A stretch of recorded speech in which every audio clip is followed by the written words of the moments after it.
Mengenal lebih lanjut faktor yang mempengaruhi tumbuh kembang anak. Dikutip dari Halo Sehat, pertumbuhan adalah pertambahannya ukuran fisik, yaitu si kecil akan mengalami pertumbuhan berat dan tinggi. Sementara perkembangan adalah pertambahannya kemampuan struktur dan fungsi tubuh menjadi lebih kompleks. Sebagai contoh, kemampuan si kecil bertambah dari berguling menjadi duduk, berdiri, sampai berjalan.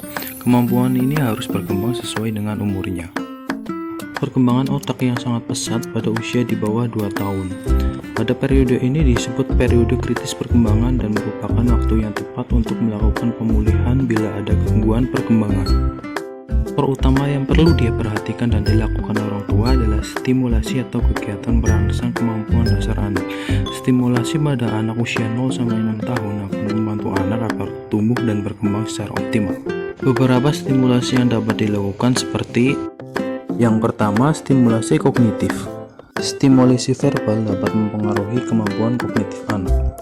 Orang tua bisa melakukan stimulasi ini sambil mengasuh anak dengan mengajukan beberapa pertanyaan sehingga akan memicu anak untuk berpikir dan memberikan jawaban. Stimulasi ini berdampak positif pada pembendaharaan kata si kecil sekaligus melatih kemampuan membaca dan menghitung. Selanjutnya, stimulasi motorik, yaitu dengan cara mendorong anak untuk melakukan aktivitas fisik seperti bermain dan berolahraga. Tidak hanya kemampuan motorik, ternyata olahraga juga bisa sekaligus merangsang kemampuan kognitif anak. Selanjutnya, eksplorasi sejak dini.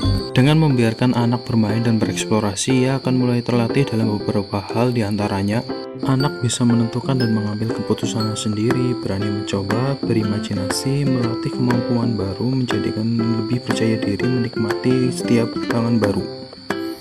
Yang terakhir ada stimulasi nutrisi.